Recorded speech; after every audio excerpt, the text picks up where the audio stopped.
the gentleman for yielding. He mentioned double standard. That's all we've got from this administration relative to COVID is a double standard and a mixed message.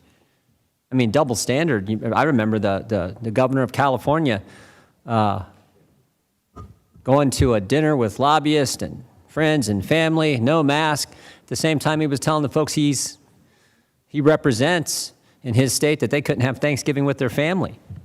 I mean, talk about mixed message. But Dr. Fauci said no mask, then one mask, then two masks, then one mask, then no mask, now back to one mask. I mean, they've been all over the place. Yesterday, the Vice President Harris, let me just find it.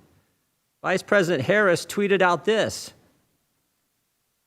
Vice President Harris said, by vaccinating, increasing our testing and masking, and protecting the vaccinated, we can end this pandemic, which sort of raises an obvious question. If the vaccine protects, why do the vaccinated need protecting? I think it's pretty basic question. So they've been all over the place on mixed messages.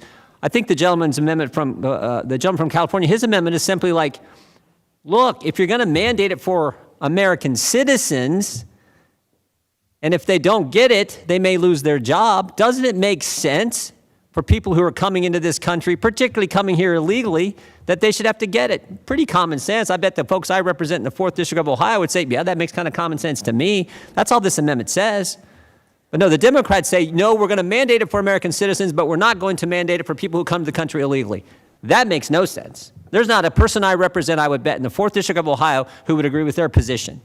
But that's their position. And there's not anyone in the whole country who understands what the vice president is saying yesterday in this tweet. By vaccinating, increasing our testing and masking, and protecting the vaccinated, we can end this pandemic.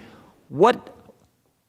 I don't get it. If the vaccine protects, why do the vaccinated need protecting? I don't get it. I do not get it. But again, that's the one thing consistent from the Biden administration relative to COVID is their inconsistency. That's the one thing we know. With that, I yield back to the gentleman from Oregon.